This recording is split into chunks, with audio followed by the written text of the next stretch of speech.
Sunday dinners at my parents' house always looked peaceful from the outside, the kind of scene that belongs on a postcard. But inside, tension floated through the air like perfume you couldn't escape. I could already feel it as I set my fork down and smiled through my mother's forced cheer. She said she just wanted her daughters to get along, but she knew that was wishful thinking. Melissa never missed a chance to jab at me, and today, she seemed especially eager. I tried to keep my tone calm, but my pulse was already racing. She tilted her head and smirked. "Miss Perfect with her perfect husband and perfect life," she said. I wanted to roll my eyes, but instead I bit my lip, pretending her words didn't sting. Daniel laughed softly, trying to lighten the mood, but I saw the flicker of discomfort in his eyes. It wasn't just another sibling argument. Something darker was brewing underneath.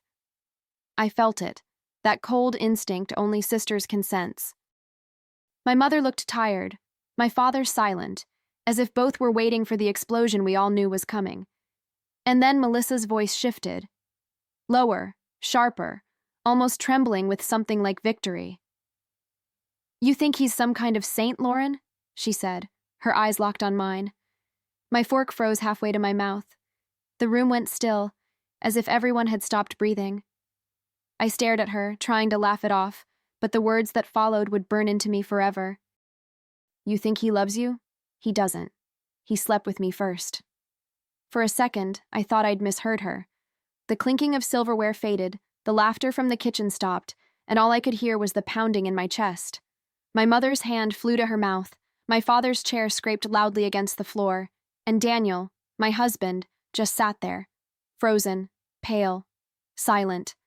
I wanted him to speak, to deny it, to do something. But his silence said everything I didn't want to believe.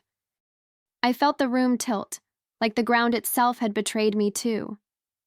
My throat went dry, my fingers trembling against the tablecloth. I looked at him, the man who'd promised me forever, and saw a stranger sitting in his place. Melissa stood tall, defiant, feeding off the chaos she'd created. My family's gasps filled the room, but none of it mattered. All I could think was, how long has everyone been lying to me? I pushed back my chair, the sound echoing like thunder in the small dining room. My mother reached for my hand, whispering my name, but I couldn't look at her. In one sentence, I thought, my sister burned down my entire world. Daniel tried to speak, a soft, broken, Lauren. But I was already standing, already walking away. I didn't know where I was going, only that I needed to leave before the walls closed in completely. I could still hear her voice echoing behind me as I crossed the hallway, shrill, desperate, victorious. Every step away from that table felt like tearing off a layer of skin. I wanted to scream, to throw something, to make her feel what I was feeling. But all I managed was silence. My mother was crying, my father shouting at Melissa, and Daniel's voice trailed after me, small and pathetic. "Lauren, please," he said, but I couldn't bear to hear my name in his mouth. Outside, the cool air hit my face like a slap. I leaned against the porch railing, my hands shaking so hard I had to grip it to stay steady. I stared out at the garden, the same one where Daniel once kissed me under the rain, promising he'd never hurt me. I almost laughed at how naive that sounded now. The scent of jasmine mixed with the metallic taste of betrayal in my throat. Inside, I could hear chaos, but out here, there was only me, the night, and the wreckage of a lie I'd called love. That night, I sat alone in the car for hours, the engine off, headlights dim. I replayed every family dinner, every smirk, every time Melissa had called him charming. How many clues had I ignored just to protect my illusion of happiness? By the time I finally turned the key, something inside me shifted. I didn't know what I'd do yet, but I knew this: nothing in that house, or in that marriage, would ever look the same again. The next few minutes were a blur, voices overlapping, chairs scraping, my mother crying, someone shouting Melissa's name. But all I could hear was a high-pitched ringing, like my own body was trying to drown it all out. Daniel's face was a blur of panic and shame, his lips moving, but the words didn't reach me. Everything I had ever trusted felt distant, hollow. I just stood there, staring at him, my heart refusing to understand what my mind already knew. When I finally spoke, my voice didn't sound like mine. "Tell me she's lying," I whispered, barely audible over the chaos. His eyes flicked up to mine, just long enough for me to see the truth sitting there, cold and familiar. "Lauren, please," he said. "It was years ago. Before us." Before us. As if that made it clean, forgivable, small. My stomach turned. Then I heard Melissa's voice again, slicing through the air like glass. "Not just before. During." I blinked, trying to make sense of it. "During what?" I asked, my throat closing around the words. Her smirk was the final twist of the knife. "While you two were dating." The room erupted again, but I was already gone, inside my head, floating somewhere between disbelief and disgust. I pushed away from the table, my chair crashing to the floor. "You both disgust me," I said. And before anyone could stop me, I walked out, leaving every lie behind, or so I thought. I drove home in silence, my hands gripping the wheel until my knuckles turned white. The night felt endless, the streets empty except for the sound of my tires on wet pavement. I didn't even know where I was going. I just needed to move. The house felt different when I walked in. Colder, like it already knew what had happened. I left the lights off and sat on the edge of the bed, still wearing my dress from dinner. I stared at the wall until the edges began to blur. Hours passed. I didn't cry. Not yet. I just kept replaying it all. Her smirk, his silence, my mother's horrified face. I tried to convince myself it wasn't real, that maybe I'd imagined it. But betrayal has a way of staining everything it touches. The clock ticked louder, mocking me with every passing second. I could almost hear Melissa's voice echoing in the back of my head, cruel and triumphant. He slept with me first. When the knock came on the bedroom door, I didn't even flinch. I knew it would be him. Daniel's voice was low, trembling, the way a guilty man sounds when the truth is no longer a choice. "Please, just listen," he said. "I made a mistake, but it meant nothing." I wanted to laugh, but my body felt too heavy to move. I turned toward the door and said the only thing that made sense. "You made a choice, and now I'll make mine." After that night, I didn't sleep. I just lay there, staring at the ceiling, listening to the clock whisper through the dark. Every tick reminded me that life was still moving, even if mine had stopped. By morning, Daniel was gone, maybe to work, maybe to hide. The empty side of the bed smelled like him, and that was somehow worse than if it had smelled like nothing. I wanted to scream, but instead I made coffee, because that's what people do when their world collapses. They pretend it hasn't. The messages started pouring in before noon. My mother begging me to talk, my father furious, Melissa pretending she was sorry if it hurt me. I deleted them all.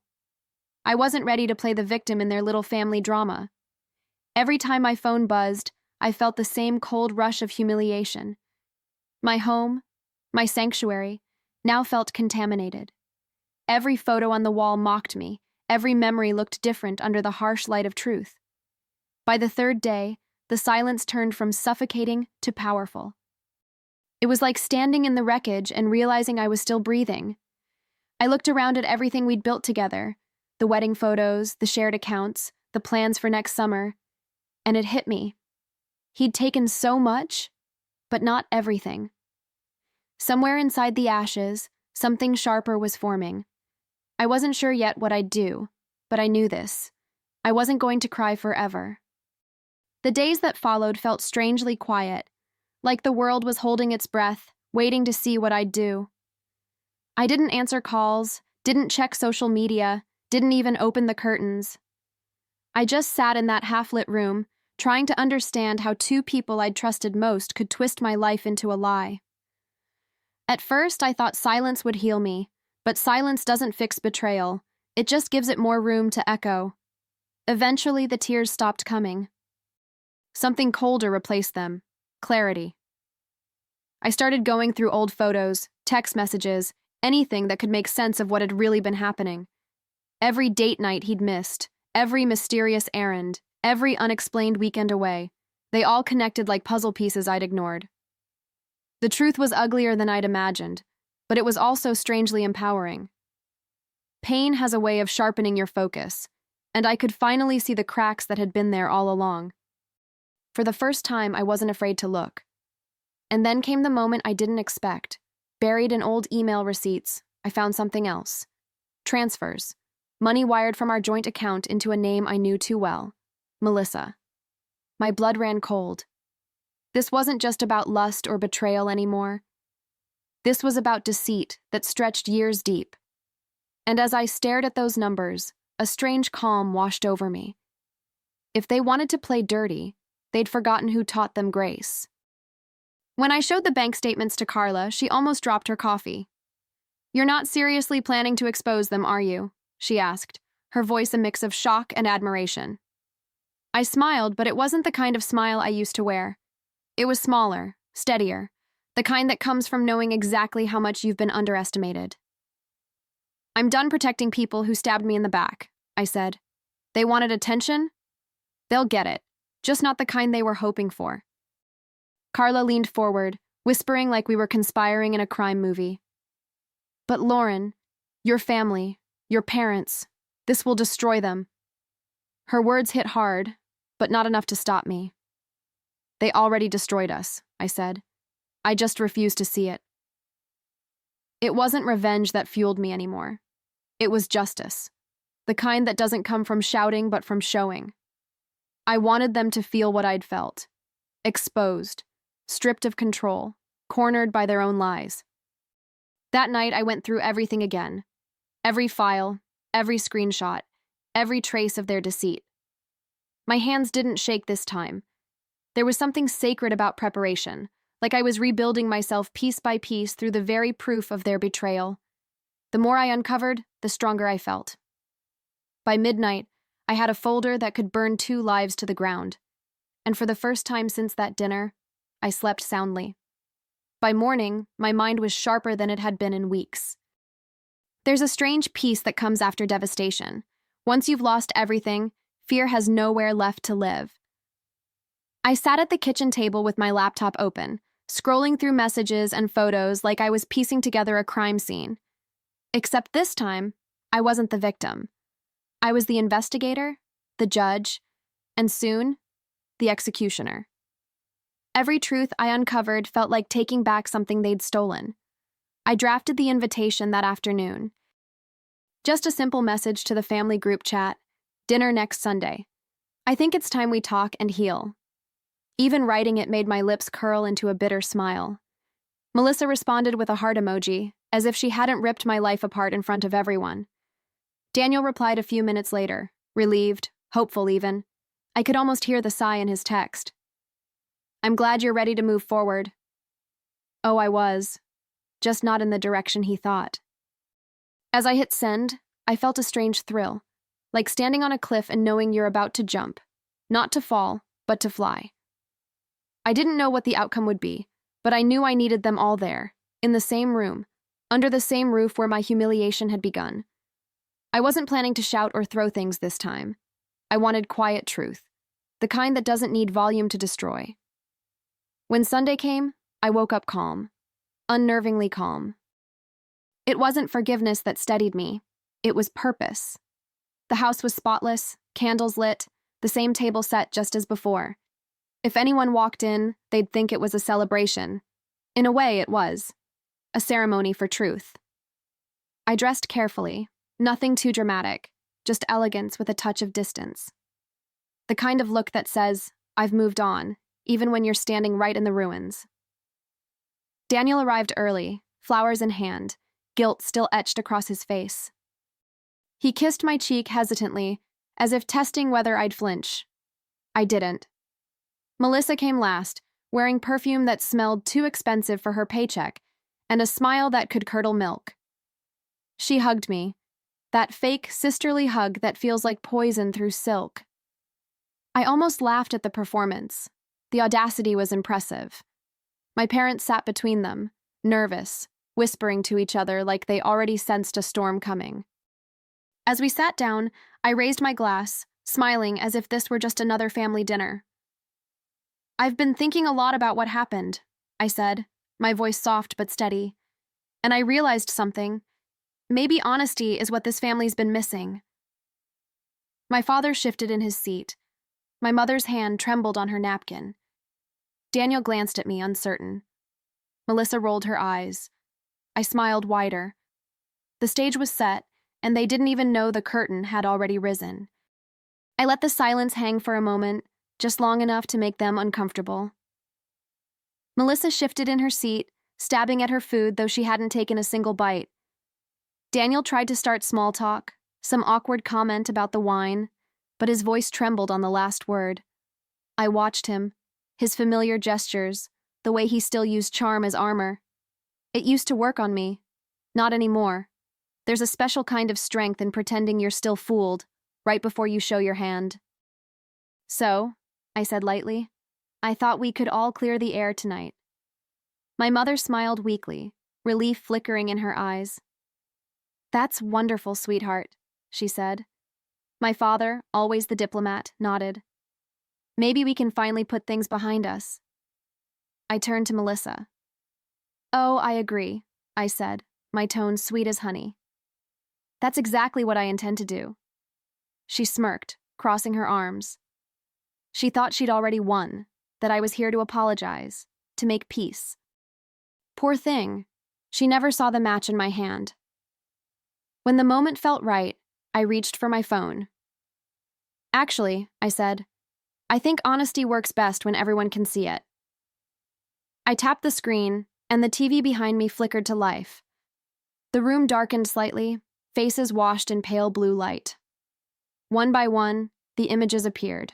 Bank transfers, messages, hotel receipts. My heart didn't race. It slowed, steady as justice. The only sound was my sister's gasp, followed by Daniel's soft, broken whisper. "Lauren, what have you done?" Melissa shot up from her chair, her voice cracking through the air. "You had no right to dig through my accounts." Her outrage sounded almost comical, like a thief offended by being caught. I met her eyes and smiled, not out of cruelty, but closure. "Oh, but you did, didn't you?" I said softly. "You had every right to betray me in my parents' home, to humiliate me in front of everyone. I'm just returning the favor, except I brought receipts." My father's jaw tightened. My mother looked like she wanted to disappear. Daniel reached across the table, his eyes pleading. "Lauren, please, this isn't you." His voice broke halfway through, the performance slipping. "You wanted to play in secret," I said, my tone flat, almost detached. "I prefer to end things in daylight." I slid the ring off my finger and set it on the table. A tiny sound, but it echoed louder than any scream. He stared at it, as if that circle of gold could still save him. It couldn't. It never could. The silence that followed was perfect. Melissa's mascara streaked down her cheeks. Daniel's hands covered his face. My parents sat frozen, watching their family unravel piece by piece. I stood, straightened my shoulders, and smiled, not from joy, but from release. "Dinner's over," I said. "Enjoy what's left." And as I walked out the door, the night air felt lighter than it had in years.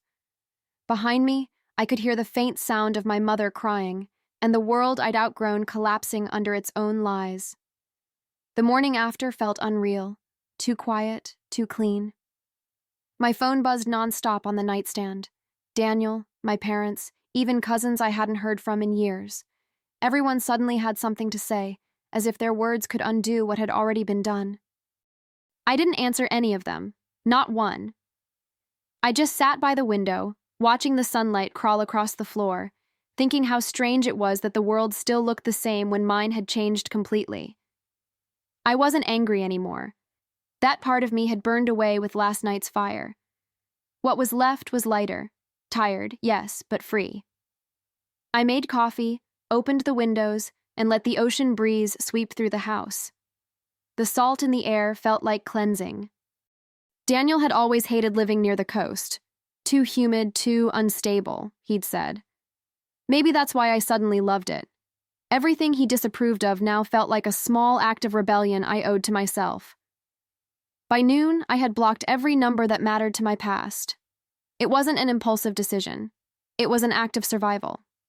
My parents would have to choose between pretending nothing happened or finally facing the truth. Either way, it wasn't my burden anymore. I opened my laptop and listed the house for sale, fingers steady, heart quiet. It didn't feel like losing something. It felt like shedding dead skin. It took weeks to finalize the sale, but I didn't rush it. Every signature, every document felt like a ceremony, a goodbye I could control this time. When I finally packed the last box, I found one of Daniel's shirts buried under a pile of linens. For a moment, I just stared at it. Then I tossed it in the trash without a second thought. There was no bitterness left, just an exhausted kind of peace, the kind that comes when you stop expecting apologies from people who were never sorry. My new apartment was smaller, facing the ocean. The first night there, I left the curtains open and listened to the waves until I fell asleep.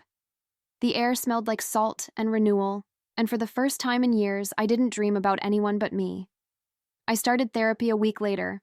My therapist, a calm woman with kind eyes, asked me what I felt. I told her the truth. Relief. Because for the first time, they're the ones living with the shame, not me. She smiled, and I realized I'd just spoken my freedom out loud. Days became lighter. I learned to cook for one, to laugh at quiet movies, to enjoy mornings without checking my phone.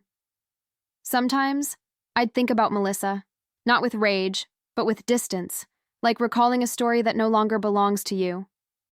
I imagined her looking over her shoulder, waiting for the next truth to catch up with her. Daniel, too. Maybe that was my revenge, not destruction, but indifference, letting them live in the ruins they built. One morning, I stood on my balcony, watching the tide pull the foam back into the sea. The horizon stretched wide and endless, and for the first time, I didn't feel small beneath it. I thought about all the years I'd spent trying to keep everything together. The image, the marriage, the family dinners where silence was the only thing served warm. It was exhausting, pretending that love meant loyalty. Now I knew better. Love without honesty is just performance, and I was done performing. People whispered, of course. They always do when a woman walks away from the wreck and doesn't look back. Some called me cold, others brave. The truth? I was both. Healing isn't pretty. It's rebuilding yourself out of ashes, one quiet decision at a time. My therapist once said closure isn't an event. It's a choice you keep making. I didn't need forgiveness, not from them, not even from myself. I just needed peace, and I'd finally earned it. That night, I poured myself a glass of wine, turned off my phone, and stood barefoot by the window. The ocean roared like applause in the distance. It hit me then. This was what freedom felt like. Calm, unremarkable, utterly mine. The world they built on lies had collapsed, but I was still standing. I wasn't the woman who'd walked into that family dinner weeks ago. I was someone new, someone who knew that sometimes the most powerful revenge is simply living well. Months later, I found myself back at my parents' house. The same yard, the same lights strung between the trees, but the air felt different this time. It wasn't heavy anymore. They were renewing their vows after 50 years of marriage, and as I stood among the guests, champagne in hand, I realized how far I'd come. Melissa wasn't there. She wasn't welcome, and no one mentioned her name. Daniel had moved away, probably still rewriting the story to make himself the victim. I didn't care. His version no longer mattered. My father approached me quietly, his suit slightly wrinkled, eyes softer than I'd ever seen them. "You handled it better than I ever could have," he said. I smiled, not out of pride, but understanding. "I didn't handle it," I told him. "I ended it." He nodded as if he finally understood what that meant, that sometimes peace isn't born from reconciliation, but from release. We clinked glasses gently, the sound small but satisfying, like punctuation on a sentence that had taken years to finish. As the night went on, laughter floated through the air, and for the first time in forever, I joined in without forcing it. Someone asked if I'd ever forgive them. Melissa, Daniel, everyone who'd broken me open. I took a slow sip of champagne, feeling the cool bubbles against my lips. Forgiveness is for the innocent, I said quietly. And none of them were. The music swelled, lights flickered, and I lifted my glass once more. Not for them, but for me. For surviving, for choosing truth, for walking out of the fire and still shining.